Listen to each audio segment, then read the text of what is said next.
মাঝে মাঝে নিজেকে প্রশ্ন করতাম, আচ্ছা মানুষ চেনা কঠিন কেন? মানুষ কেনই বা আমাকে ঠকায়? কেন মানুষ চিনতে ভুল করলাম? জানেন, কোনো উত্তর পেতাম না। খুব রাগ হতো নিজের ওপর। সময়ের সাথে সাথে আমার ধারণাটাই বদলে গেল একদিন। বুঝতে পারলাম আমার এমন প্রশ্নগুলো তো মিনিংলেস।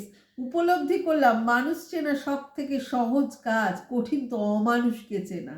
ভেবে দেখলাম আমার সাথে যে মানুষটা খারাপ ব্যবহার করে গেল, যে ঠকিয়ে গেল, যে প্রতারণা করে গেল, যে বিশ্বাসঘাতকতা করে গেল, ভালোবাসার নামে এই যে ছলনা করে গেল, তার মধ্যে মানুষের কোনো গুণ আমি খুঁজে পাইনি।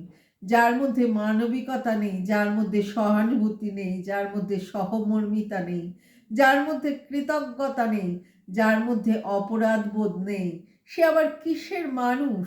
সে তো অমানুষ। ঠক, প্রতারক, বিশ্বাসঘাতক, বেঈমান এই নামেই সে পরিচিত। এদেরকেই চেনা কঠিন, এদেরকেই চিনতে ভুল করি। তারপরেও আমি মানুষ খুঁজি, মানুষকে ভালোবাসি, মানুষকে বিশ্বাস করি। আমি মনে প্রাণে বিশ্বাস করি এ পৃথিবী ভালো মানুষের পৃথিবী, এ পৃথিবী ভালোবাসার পৃথিবী। চালে কাকর তো থাকবেই, খেতে গিয়ে হয়তো দাঁতেও লাগবে, তারপরেও কাকর বেছেই তো খেতে হবে, তাই না? আমি সব সময় বিশ্বাস রাখি মানুষে, অমানুষে নয়।